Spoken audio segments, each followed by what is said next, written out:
Hello, and thank you for listening to the 2D podcast, the 2D Doji no Gaku. My name is Veto Bendover, internet's laziest music nerd, and I'm here alone today to talk about a Dojin album. Alone because DJ, my co-host, is still sick. We do have another album ready to talk about, hopefully for next week. He's sick, so I can't do anything about that. So he told me just record something on your own so that we can have something to put up on the website, on the channel. So I'm going to be talking about I guess an album I am pretty familiar with already. I feel like maybe that's kind of a cop out, but I don't know if how many people know about this album. So we're going to be talking about Further Ahead of Warp. Further Ahead of Warp's album, The Never Ending Story. So I guess to get into a little background info about the band, Further Ahead of Warp is named after the famous Japanese screamo band Envy and their song of the same name, Further Ahead of Warp, created by Nuito, aka Shu, aka Yuto Izuka.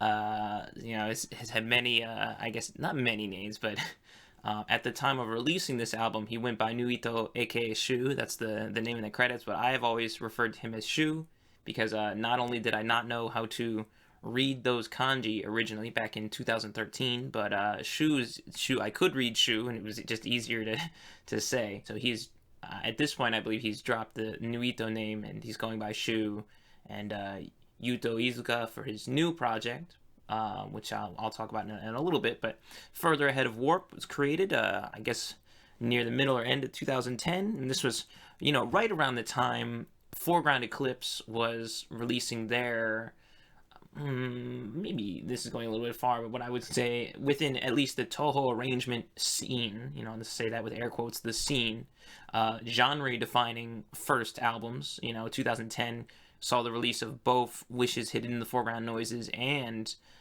Tears Will Become Melodies Tonight. So, you had that a lot of time. You had, Register 6 and Clockwork's Tracer also rising up by the same time. Of course, afterwards, there were quite a few circles in that time frame that you would, I guess, call today Toho Loud. I guess that's what the group of circles still active are calling themselves.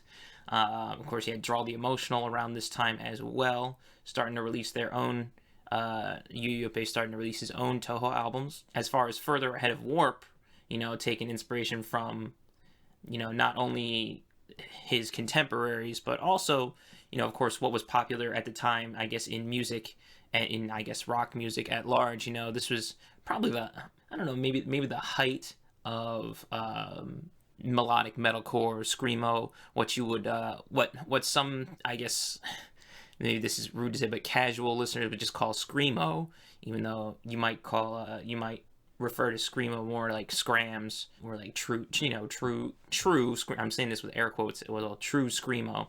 You compare stuff like melodic metalcore, melodic hardcore, like I guess one of the biggest bands at that time was Attack Attack. Of course, you had Of Mice and Men, Asking Alexandria. Of course, the kings of easycore, A Day to Remember. I guess at the tail end of that, you had Chunk, No Captain Chunk.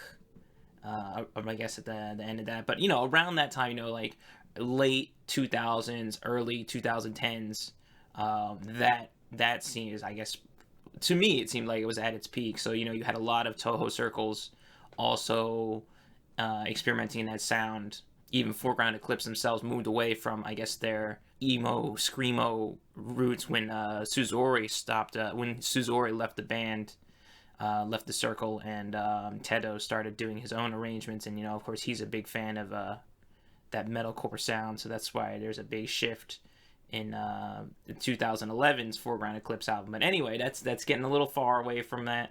Basically, Shu started Further Ahead of Warp around 2010 and released the first album, and several EPs later, it's 2013, they released the first album at the time. Although if you go to Further Ahead of Warp's website, you'll see that they've retroactively named two prior releases Falling to My Dream, Falling to My Hope, and Farewell to Her Memories as albums retroactively. But I think at the time, 2013, The Neverending Story was further ahead of Warp's first album. Shu himself has, I guess at this point, grinded in further ahead of Warp for about 5 years, and The Neverending Story was released right in the middle of that 5 year run. That's not to say further ahead of Warp is disbanded. It's just he hasn't made that his active project in almost 5 years at this point, 4 or 5 years. But he's done, of course, plenty of other projects. He has, I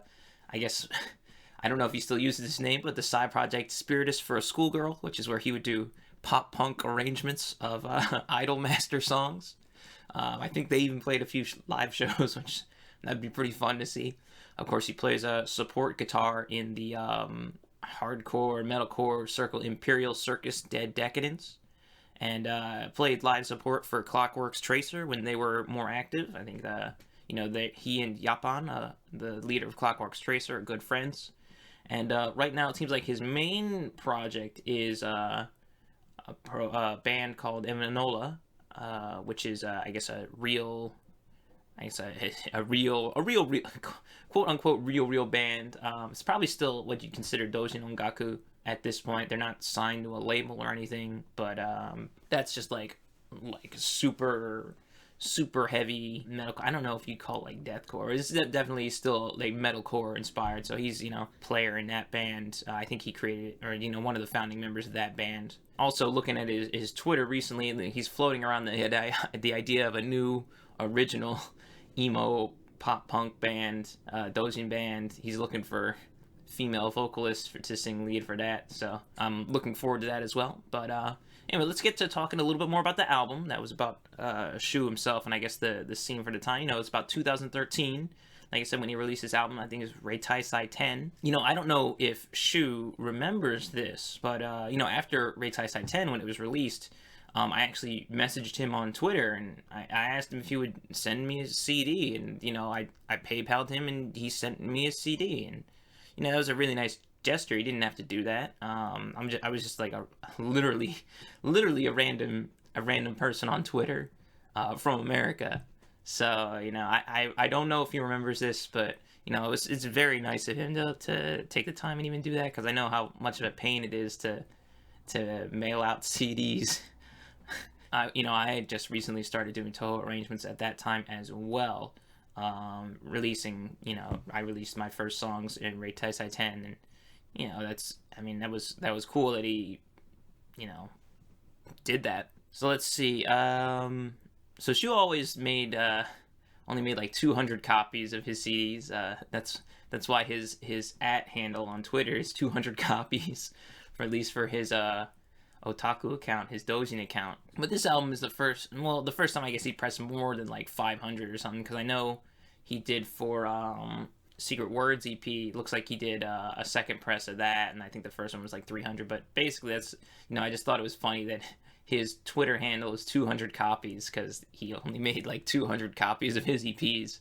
Let's see. I have met him in person as well. We met in 2015. We played a show together, because he was supporting Clockwork's Tracer at the time. He played with them. I'll always have a vivid memory of him actually at least mouthing the words to some of my songs when our band was up.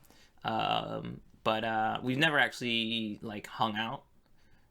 So I don't know.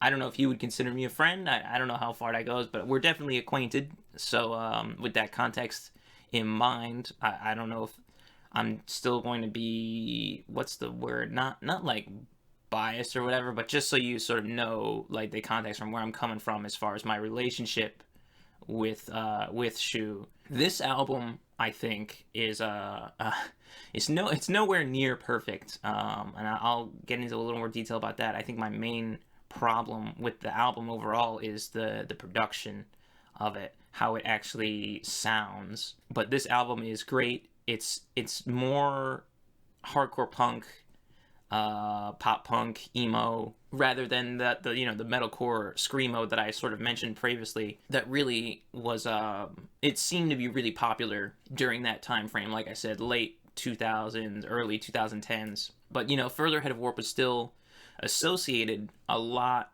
with a lot of those circles. I mean, they were all friendly, of course. When you when you make Toho arrangements, you get friendly with your friends with your contemporaries a lot of the time.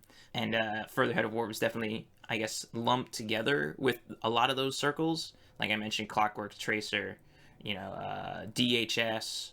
Who else was active at the time? I mean, Santa Massacre. You look at the track lists of the comps that they put together. Masterpiece for Our Struggle, Masterpiece for Our Struggle 2. Those circles at the time. Further Ahead of Warp is definitely associated with them, but I'd say Further Ahead of Warp stood out quite a bit because they were more pop punk influenced. He's definitely a huge fan of pop punk. In fact, at their live shows, the few live shows with set lists that I've seen, at least, they've covered Fall Out Boy, their classic Fall Out Boy song, Grand Theft Autumn. Where Is Your Boy? It was a great song, So I wish I could have seen that. Maybe someday, we'll get a Further Ahead of Warp show that I'll get to go to. This album, of course, Shu does all the production himself. So he recorded himself. He does the harsh vocals, the screamed vocals, and then guest lead vocals are provided by Kyoko for 6 of the songs. She had provided vocals from Further Ahead of Warp's second release, Farewell to Her Memories, and onwards. She is an Utaite from Osaka. I believe at this show, Shu just mentioned that, we started talking through the internet, so, it's just definitely doujin collaborations. You don't have to be together, just like, I guess, the West does it now, just collaborating through the internet. It's powerful stuff, The other 2 tracks are sung by Echo, who at the time, and actually still seems to be just a casual Utaite. She loves Cinderella Girls. Shiki is her favorite idol. The album artwork is drawn by a person by the name of Tonika. I have no information about them. They're just credited as having made the album art, and it's just a nice simple picture of Yuka. It's good. It's literally just a picture on a white on a white backdrop. So I mean, it's simple, and I think it's good. But with that ado, I think that's really all I wanted to say. Like leading into the album, I'm just going to talk about the like normal, like I would do if DJ was here. Just talk about the songs, track by track, and sort of go into what I think is good and what I don't like about them. So we'll just hop right in. The first track is called Startline.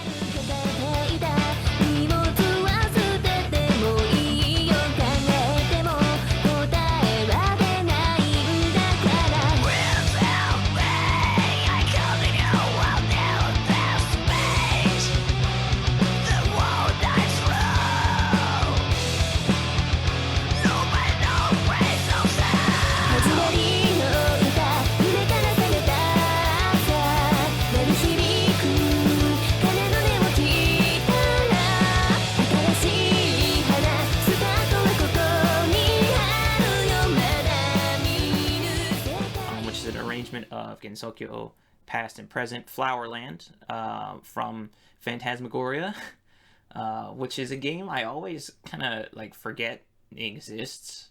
I just always think that's like a fighting game or something like with that kind of name.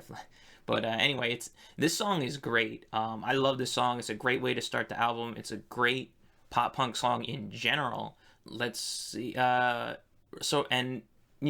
this song too, you can sort of get a feel for how competent of a lyricist Shu is. Like these are really good lyrics.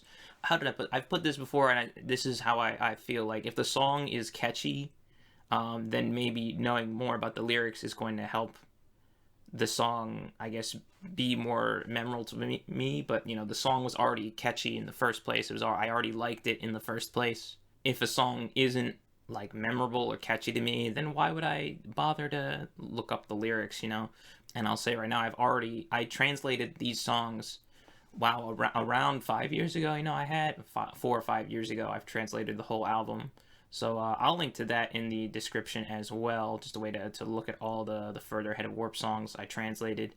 But this song, this song has very good lyrics. You know, he Shu never dived into like specific real situations. To me, it never felt like real situations, but vague, but still vivid imagery, which is the kind of stuff that I really like. That's the kind of thing, you know, you can still relate to it. It's not like an unrelatably vague, but still vague enough that you can sort of mold it around. Like you can imagine that it happened.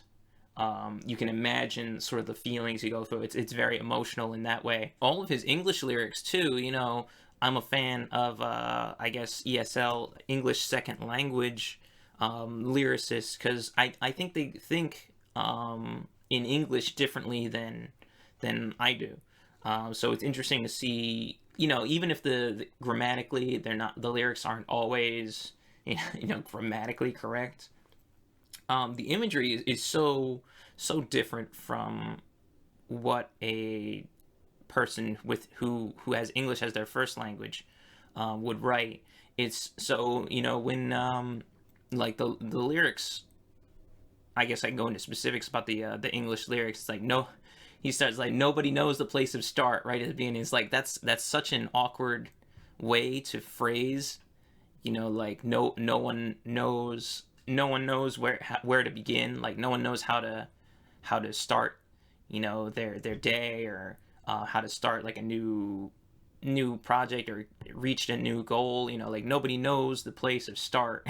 It's such a it's catchy. And I guess I'll skip to the bottom of my notes here. The cadence of she was very good at arranging lyrics in a way that makes the cadences memorable. You know, so the way he says nobody knows the place to start is really catchy to me. And you know, at the end you have the same kind of thing with the name drop of the song at the end. Of course, the lyrics are good morning, new world, and you know, you have the whole band sort of like breaking out, like the double bass is flaring up and the guitars are sort of like ascending. So it's good morning, new world.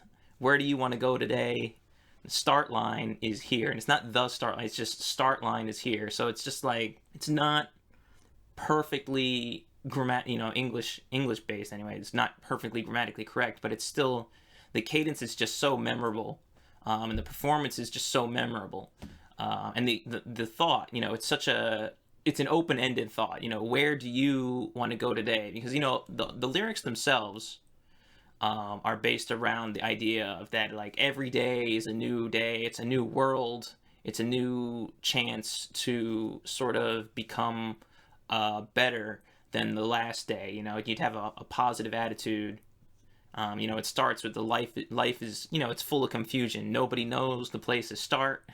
But then at the end of the song, it's sort of like you realize what you got to do. You want to be able to hold your head up, step forward, you know, and try and have a good day. So it's just a simple song like that, but it's still so memorable. Like it's a catchy song. I love the interlude is fun too. I actually even forgot this line was in the lyrics until I went back and looked at them for this review, and it's like this the line during the I guess the build up that he screams is like, this song's not this song is not beautiful, but my heart needs it. And it's like, that's such a good line. You know, it's once again, it's not grammatically perfect, but the cadence is very cool. And you know, contextually it's still within the song, it's still such a great line. It's another angle around the motif of, you know, trying to be better, trying to have, you know, trying to make every day better, because you know, sometimes you do have a bad day and you have to sort of let it out. You can't just sort of hold it in, you know. So you want to let out, you know, you want to accept, I guess, like every part of yourself, and still try to be, you know, a better person the next day, you know. So that's, you know, this song isn't beautiful, but my heart needs to be, I guess, ugly sometimes, you know. So that's just so good. Like this song is so good, and it's a great way to start the album. Yeah, it's Startline. I love this song. If I you know, I've covered Love Letters, which we're gonna get to a little later, but this was also one of the songs that I you know, was on the short list of Further Ahead of Warp songs I wanted to cover. It's just I couldn't think of a way, like, this song is already so good, I didn't know what I could do to make it better, which is my, I guess, guideline for trying to make covers in the first place. I want to be able to, of course, still keep the, most of the original, but, change it up enough so that it was worth covering in the first place. Because, one thing you don't want with covers is, well, why would you listen to a cover that's exactly the same when you could just listen to the original? You want to, but if you change it too much, then it's like, well, why didn't you just make an original song? And it's like, this doesn't make me, think it. So it's, making a cover is sort of like to me, it's sort of like a fine line. You still want to respect the original song, but you don't want it to be exactly the same, because then it's like, well, what was the point? Why shouldn't I just listen to the original? Anyway, that's why I covered Love Letters. But this song, I love this song. I guess that's enough gushing about it. We can talk about the next song.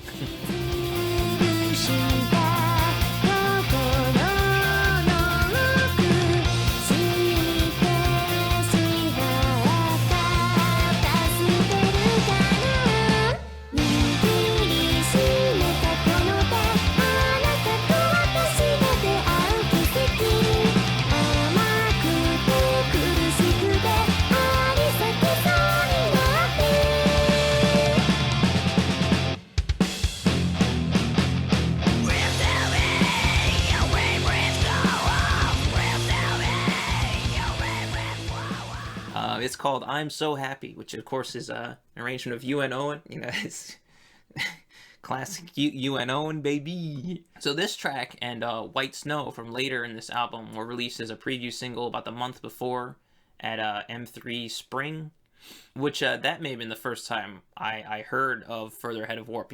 Of course I didn't get to listen.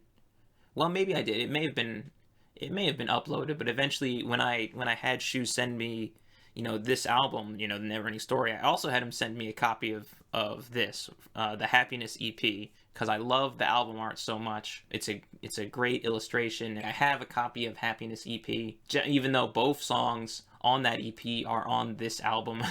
I just love that album art so much. So anyway, this song, "I'm So Happy," I definitely love this song a lot more years ago when I wasn't so tired of UN Owen. This isn't a bad song by any means. I still like it. I definitely don't hate it.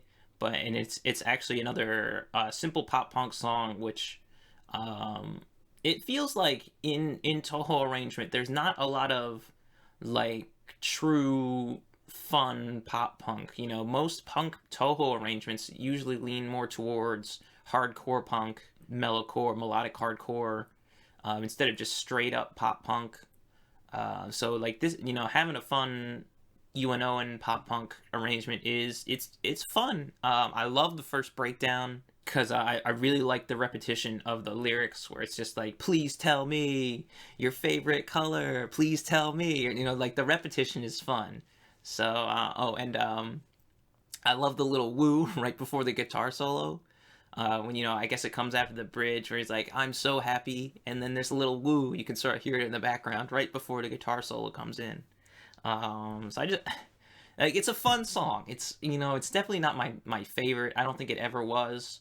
I probably like it a little less now just because it's UNO, but I've said this before, but you have to respect UNO, and it's a classic. It is kind of difficult to arrange, so the vocals are really catchy. Once again, the cadences of the vocals, how the lyrics are being sung makes it into a catchy sounding melodic line. And I know part of that is the source, but part of that is the way the lyrics are written, too. But translated, I'm not a huge fan of these lyrics. These lyrics do absolutely nothing for me. They're not vivid. Like I know I talked in the last song about, like I had a lot of praise for the lyrics in the last song, and the vague imagery, like you still had like a central idea based around the song, but there's no idea in this song. It's just, I'm a child. And when am I gonna grow up? But it doesn't actually go any deeper than that. Like it's like, I'm a dumb kid. I don't understand Like that's what the lyrics seem to be about, and it's not. I'm not a huge fan of the lyrics of this one. It's they're whatever, you know. They sound, you know, in Japanese, they sound, you know, fun and catchy, but if you try to dig into the meaning, it's sort of like, well, there's nothing here, which is my least favorite kind of Japanese lyrics, or lyrics in general, just vague ideas without any substantive, like without any additional like supporting lyrics to sort of build around the idea. Like what there's no theme to the lyrics of this song. Like I'm like, what is it about? Is it about romance, or is it just about growing up? I'm not quite sure. There's not enough here to really discern one way or the other. But it was still a fun song, you know. So that's I'm so happy, you know. It's actually I think it's actually one of the only songs on the album with a guitar solo. So I guess you have that.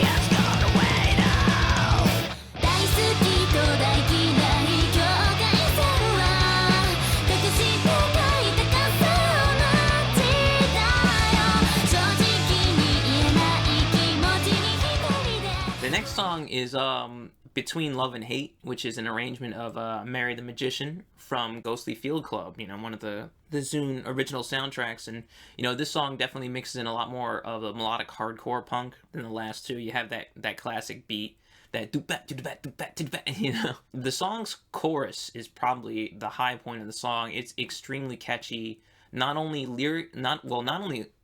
lyrically but melodically. And when I say lyrically, I mean not only the cadence of it, because you know you have the hook right from the start is daisuki to daikirai. You know, you have obviously that's love and hate, but they sound, you know, they'll have the same dai as in like the extreme, you know, those extreme feelings there, but the repetition again is catchy. So when it's sung like daisuki to daikirai, you know, it's catchy. And of course, melodically, then you have the melody, which is, you know, of course, it's based around the source song, Mary the Magician. It's like da da da da da da da. You know, it's like that's like the jumps, the way it jumps around is just so memorable.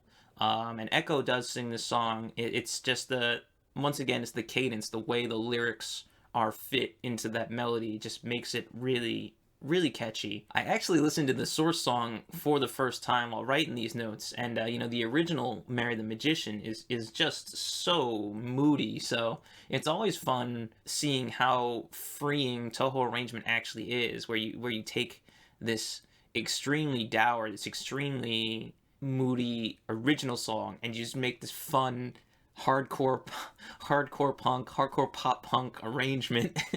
Now these lyrics, once again, we get back into some really good lyrics on this song.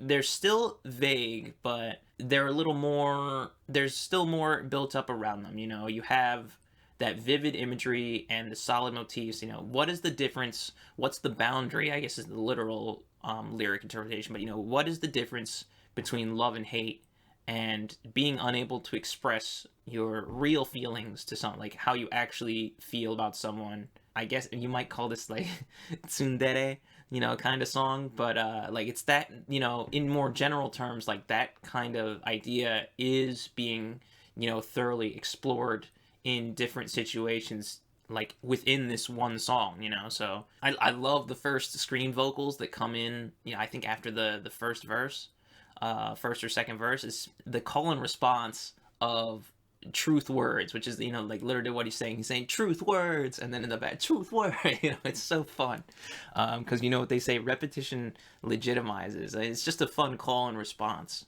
The name drop breakdown, you know, like, you know, they do the breakdown, it's like between love and hate, and you know, you have this classic basic hardcore breakdown. You know, it's so simple. It's a classic for a reason, I guess. It's so simple, but it's so much fun.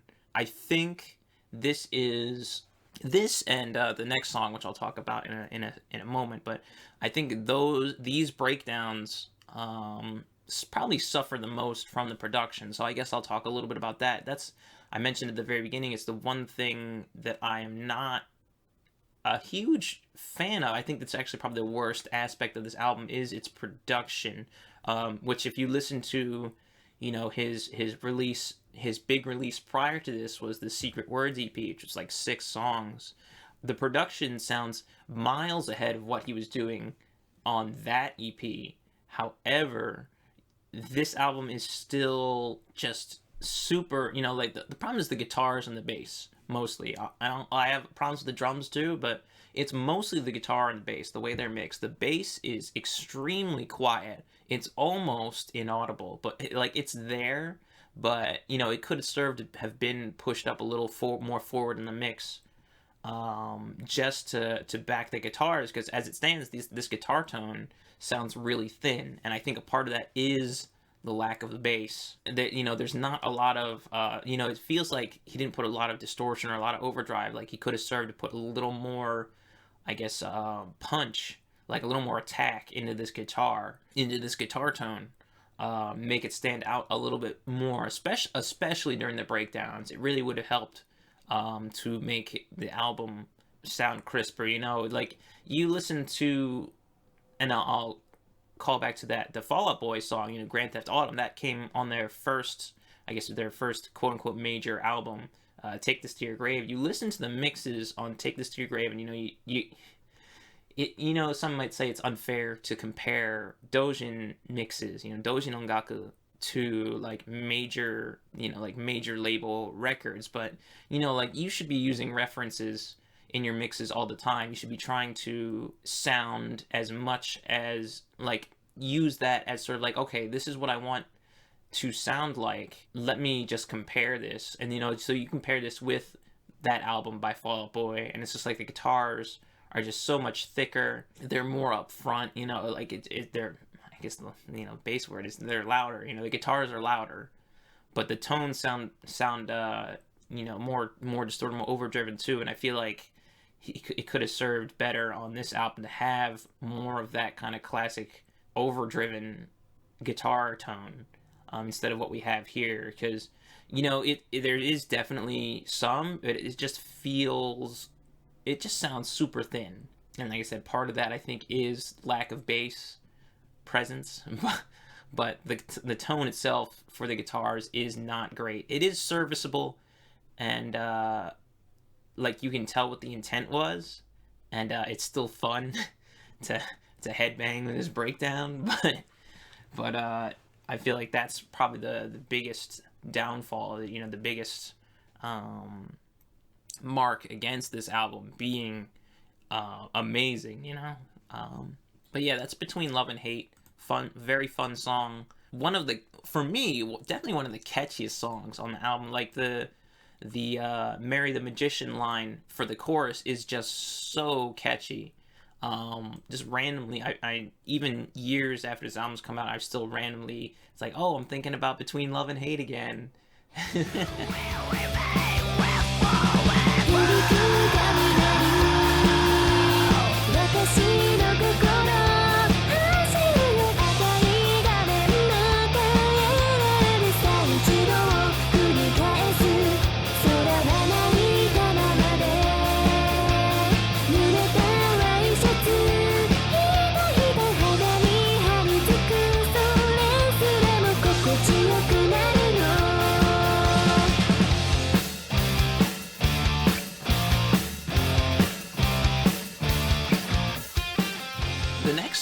Sparkling Shower, 99 volt, is of course a Koyoro Master Spark, Love Color Master Spark arrangement. I've always thought this song is very likely dedicated to Sergi on Twitter. Their Twitter handle is also 99 volt, and the two seem to be very good friends. Sergi is an electronic music producer, so I thought that was a fun little thing, and I just sort of noticed that right away. 99 volt, isn't there someone on Twitter he's friends with that name? So, but I don't know, just as an outside observer, I don't know what their what their relationship is, besides assuming that they are good friends. I definitely, you have this song which is, I don't want to say like it's just another pop punk arrangement. Um, but the tempo of this one, it's sort of mid tempo, and it just sort of plods along a little bit to me. I think this isn't one of my favorite songs on here. I do love the bridge, I guess, which turns into like a second verse. The da da da da da da da, and then the second time, the lead guitar comes in. That's such a fun thing, such a fun rhythm at this tempo it is too. But overall, this song is not one of my favorites.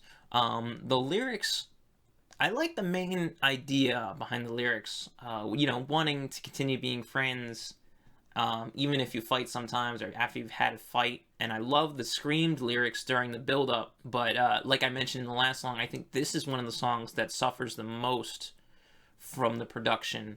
The breakdown just feels really, really kind of weak.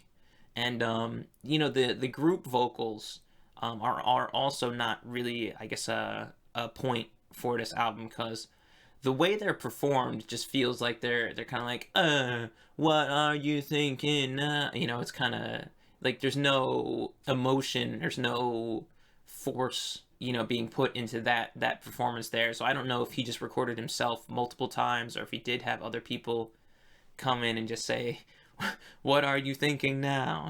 It's just this song suffers probably the most from the production of the album. And I mean, it's a problem for the whole album, but I think this song would be a lot better with better tones for the guitars and the bass. I do like the melodic, the vocal melodies, the melodic jumps during the chorus. But once again, this is just another example of good arrangement of the source song. Like, this is good arrangement, good lyrical cadences. It's just overall, it's fine. This is probably, like I said, not my favorite song, but it's definitely on the lower half of my favorite songs, I guess. I'd probably in the bottom half. There are only 8 songs on this album, so I mean, and I don't hate it, but it's not my favorite, that's for sure.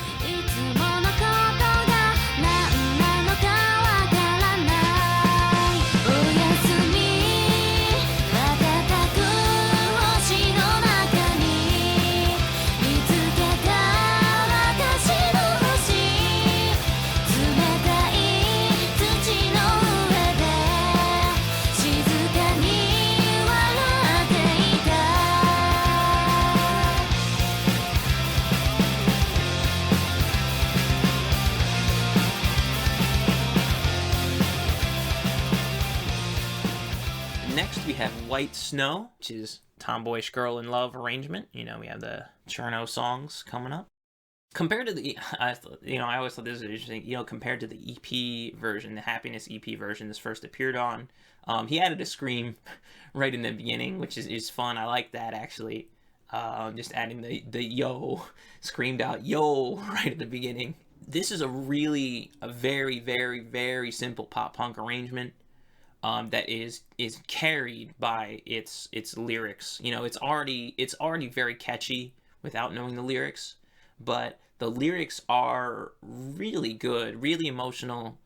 Specifically the chorus itself. The chorus is just so concise. It's like a masterclass in lyric writing. It's two lines for the chorus. Oyasumi matataku hoshi no naka ni mitsuketa watashi no hoshi tsumetai yuki no ue de shizuka ni waratte ita. It's just so, it's such a that's such a vivid image. It's a very emotional chorus. The situation itself is vague, but still specific enough that you can imagine it happening. Like, translate, I guess I'll say it translated for those who don't actually know Japanese and didn't look it up. So it's good night among the stars. I found my own, like, I found my star up in the sky. I'm lying on top of this freezing snow, and the singer quietly smiles or quietly laughs or chuckles to themselves as they're lying just on the cold ground, on the cold snow. It's just, you sort of have have to read it for yourself, hear it being performed. It's a song, I guess, in general about someone who's had their back turned on them by I guess a circle of people. I guess were pretending to be their friends, or they just sort of so easily threw out their friend, out into the cold.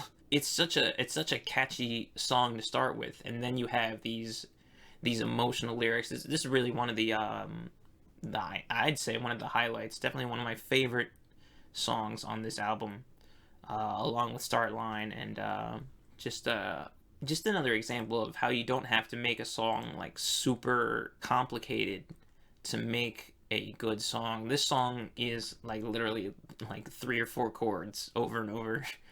It's very simple, but it's just so catchy. Melodically, of course, once again, it's coming a lot from the source song, Otemba. But the cadence of the lyrics are also catchy. Like, you'll still remember what the Japanese lyrics are after you've listened to it a few times, just because of the way the lyrics have been arranged into that melody. I think this is a great song.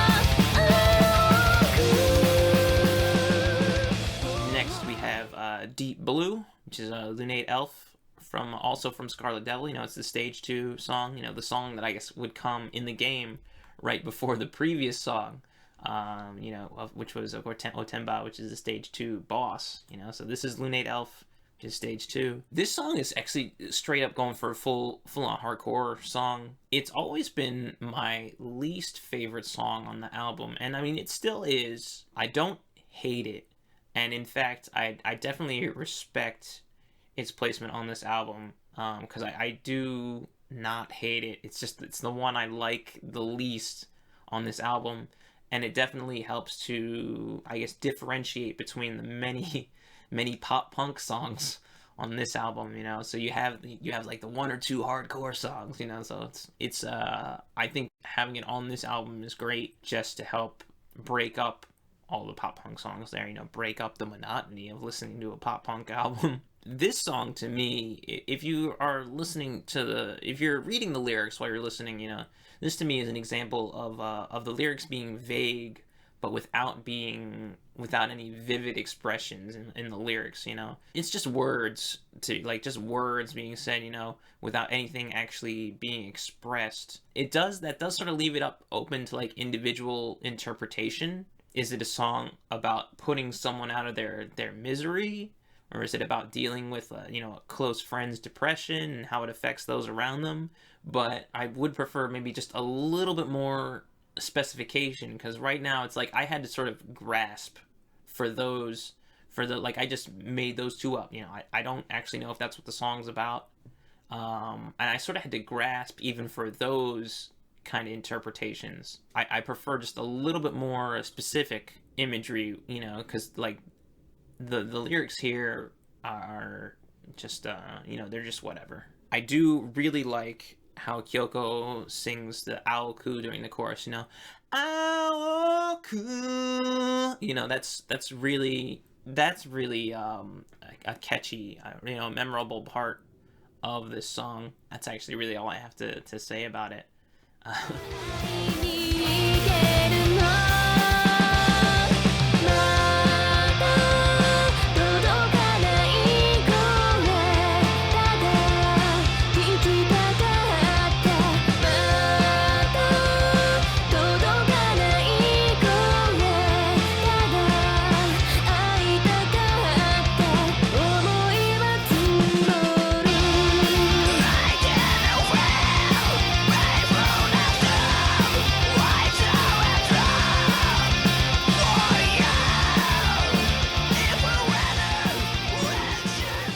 Next, you have Love Letters, which if any of you follow my music, you'll know I've covered this song, full band rearrangement of this song. But this version that appears on the Neverending Story is actually a re-recorded, a rearranged, re-recorded version of a song from Secret Words EP, which I think came out the year before.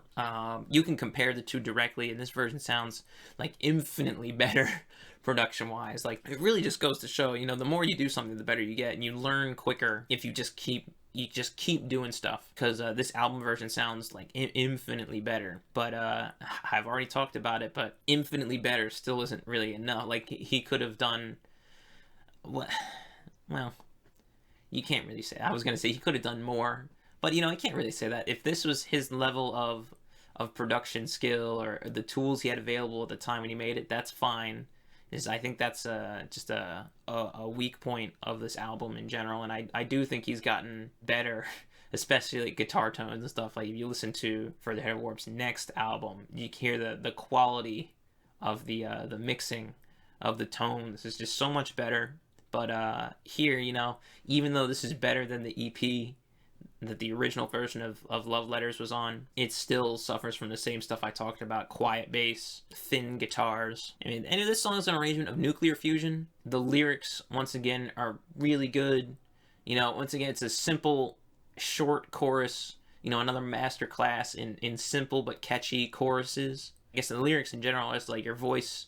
You're unable to speak with someone, whether it's because of not having the courage or in literal distance, so that kind of vagueness, like, how is it because they're far away, or is it because you just can't tell someone, so you send them a letter instead, and the English lyrics, once again, the English lyrics sort of carry like a lot of ideas, once again, not perfectly grammatically correct, but so catchy. In English, I didn't feel painfulness to write a letter for you. If a letter reaches you, would you reply me? which is funny, but within the context of the song, that cadence is just so catchy. Because, if he was screaming, would you reply to me? Like, having that extra syllable, I don't think that would sound, I guess, as good as just, would you reply me, And then, of course, later in the song, you have the dueling vocals, where Kyoko is singing, if all the letters are piling up and he's shouting behind her, she's singing in Japanese and he's shouting in English behind her, just, I have so many things I want to tell you, which is just such an emotion. That's such a good line. The English is always such a high point because he's so poignant a lot of the time with his English lyrics. It's probably one of the most I guess emotional lines on the album for me. Is just like, I have so many things I want to tell you, and it's like, how can I'm gonna have to send these letters. This is such a good song. Listen to my no, I'm kidding. I was gonna say, listen to my cover if you haven't. No, don't. But great song. Another highlight for sure.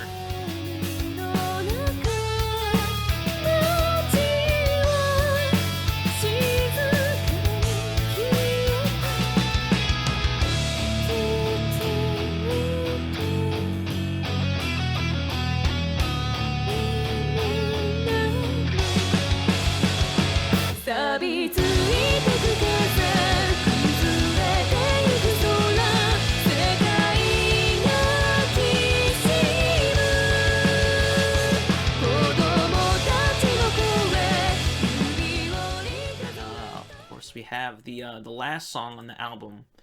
This is The End of the World, which is an arrange of Apparition Stalk the Night, also from Scarlet Devil. So half of these songs, I guess, are from Embodiment of Scarlet Devil.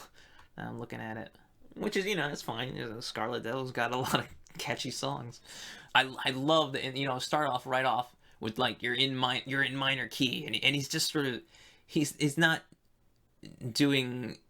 screaming, he's just like this, he's trying to make his voice sounds just so gross, because he's like in between like trying to like grunt and talk as well, like this is it's so fun. It just really gets you hyped up, because like this song is also trying to do that like, not, I wouldn't say like hardcore, but it's definitely like a really moody arrangement maybe taking more inspiration from, I guess, classic screamo, emo screamo, like Envy. You know, I like this could. I would definitely believe it. He said, "Oh yeah, I was listening to Envy and I wanted to try arranging something in that style." You know, you know, when I translated the lyrics 5 years ago, I wrote on the blog post, it's like, oh, these lyrics, you know, make me think of Ava, you know, Evangelion, with all the talk of like the children and the world being destroyed and the repetition, you know, like having to redo over and over again. I don't know if that's specifically what the song is about, although Shu is an otaku. Clearly, he does pop punk arrangements of Idolmaster songs, so he's a nerd, guys. So I would not be surprised if they were about Ava, but you know, I could be wrong. You know, that's just my own sort of interpretation of it. If that is not what the song is about, I don't know what it's about. It's just vague, like just word salad. Like what are these lyrics about? In general, I don't really love them, but they're fine. And I do like this song more than Deep Blue. I would probably still put this in the lower half there, but I really like this song too. Like I really like the screaming verse, you know. This starts like, the children went to the next story. Can I go to there? Nobody answers my question. And it's just like, there it is again with the English second language lyrics. It's just so like this. They're catchy. Like I think that's catchy. You know, whether or not you agree with me, that's fine. But that's the kind of stuff I like. Just the way those thoughts are processed in a different language, in a different first language, because that was probably written directly in English instead of, you know, being Japanese and then translated. I do think a lot of the times they're just written in English, based on their knowledge of English. And Shu does, you know, I don't know how well he did in his English classes, but I do think he has a basic grasp of English. Well, Shu does have a basic understanding of English and communicating in English, at least on the computer. You know, I have seen seen English tweets and stuff like that from him, especially referring to you know, music done by Imperial Circus Dead Decadence, who I think are a pretty popular Osu band. I don't know if anyone listening to this plays Osu, which I think is like a computer based rhythm game. I don't know a ton about it, but their songs seem to be pretty popular to play in that game. So I've seen him interacting with fans of ICDD. That's actually you know, that's the last song on the album. Like I said, it's just 8 songs, so it's not like a huge, it's like, it's not a long album. I'd say, I think it's about half an hour long, so it's for me, it's my ideal length. And there's not a bad song here, in spite of the album's production. I do think it's great. I think this is a great album, for fans of you know, Foreground Eclipse. Definitely you'll want to check this one out, because I don't think anyone's come, I guess, closer to old Foreground Eclipse than Shu did, just trying to do pop punk Toho arrangements. He definitely got closer to the emo screamo kind of stuff that Foreground Eclipse did in their first few albums than anyone else ever had. And like I said, it's not exactly the same because he was more pop punk, hardcore punk focused, but it's definitely not metalcore. You know, if anything, it's a little easycore sometimes, but you know, that's fun too. I'm a huge fan of good cadences, whether they're spoken, sung, or screamed, and this album has just so many catchy ones, you know. And for those who don't know, cadence is just the this is the dictionary definition: modulation or inflection of the voice. Basically, the way that words are sung or spoken rhythmically. Rhythmically. And that's an important part of arrangement that I think Shu is really good at. I think he's really good at making catchy cadences. I've already said this, but I love English as a second language English lyrics. I think the way that they're written when you have English as a second language is different from someone who writes English lyrics as English as first language. Just the thought process for writing them is just different when you're not English first language. So Their phrasing and diction is just can be a lot more interesting, a lot more outside of the box of English first language. They're not restricted completely by perfect grammar, like that kind of thing. It produces a lot of interesting results. There's a lot of the coolest lyrics to me are the English ones, actually, the screamed English ones. There are just a lot of interesting phrasings, a lot of interesting ideas being expressed. And that said, I really wish the album just had better production. It's serviceable, and the mix is clear. I actually, let me emphasize this, because I've been bashing the tone of the album, like the guitar tones, the bass tone, this entire time. But I want to mention that the mix is clear. The bass may be quiet, but there's a lot of defined frequency space for the guitars, for the vocals, for the drums too. Like, it's clean mixing. It's definitely just, I wish it was a little better, I guess, is all. But still very, very listenable, very, very clean. Yeah, the bass is just really quiet. The guitars are super thin, half as a result of the bass being quiet, but they probably could have used a little more fatness in the guitars. The drums, I haven't really mentioned, or I've only mentioned in brief. The drums, the way they're sampled on this album, are kind of weird, because they're in between being humanized and extremely processed. You listen to major label pop punk or major label metalcore today, and you have like this very sterile sounding drums. Like, I don't want to say everything's sampled, but that's what it feels like a lot of time. You have a lot of the same sounding hits, the same sounding kicks and snares. Like, there's no dynamics, is what it usually feels like to me, at least, for recent rock music. This album sort of falls in between, because they're definitely,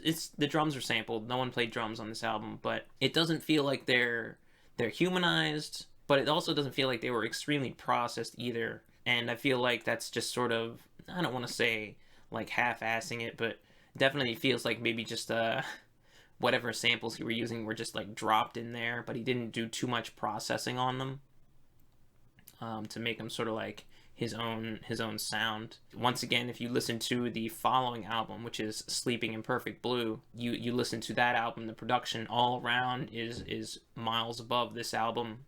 Not only the guitars, but like the drum sounds too. They definitely get that more. There's that more processed sound, which I think is what you want for pop punk and for metalcore. You want like guitars with it, like chunky guitars, chunky attack on the guitars, and you want to hear like the click, well, not the click, but like a thump, like a high thump of the bass, the kick drum, I should say, not the bass, but the bass drum. Yeah, this is just this album's production is really what brings it down for me. But that's not to say I don't love it. I think it's a great album. There's not a bad song on here. Just songs that I don't like as much, but it's just such a great album all the way through. I could listen to the full album, anytime, and not want to skip through any of the songs. This is probably, in my opinion, the best collection of songs Further Ahead of Warp had put out. At this point, 2019, when I'm recording this, and if the production was a little better, I'd probably put this in like my list of albums that I think are Toho albums or Dozin albums that I think are like perfect, that are actually like super, like classic level. Like, I'd put it as a classic that it couldn't be, but I think this production holds it, I guess, back for me. Still a very good album. Check it out if you have the opportunity to, especially if you like pop punk, hardcore punk, you don't mind harsh vocals. Definitely for fans of, like I said, those Toho metalcore bands, but specifically, I guess, for people who are able to differentiate between Foreground Eclipse with Suzori in it and Foreground Eclipse after Suzori. If you differentiate those two the same way I do, and actually really, really like the old Foreground Eclipse sound, definitely check this out. I don't think you'll be disappointed by this album. Great album. that's all I have to say about this. So that's really all I have to say about this album. So thanks for listening. Hopefully you don't think it's too much of a cop out for me to just gush about an album I really like. But once again, I'm very sorry I can't do anything about DJ being sick. I'm wishing him well so we can talk about our next album that we plan to. Thanks for listening, and we'll see you next time.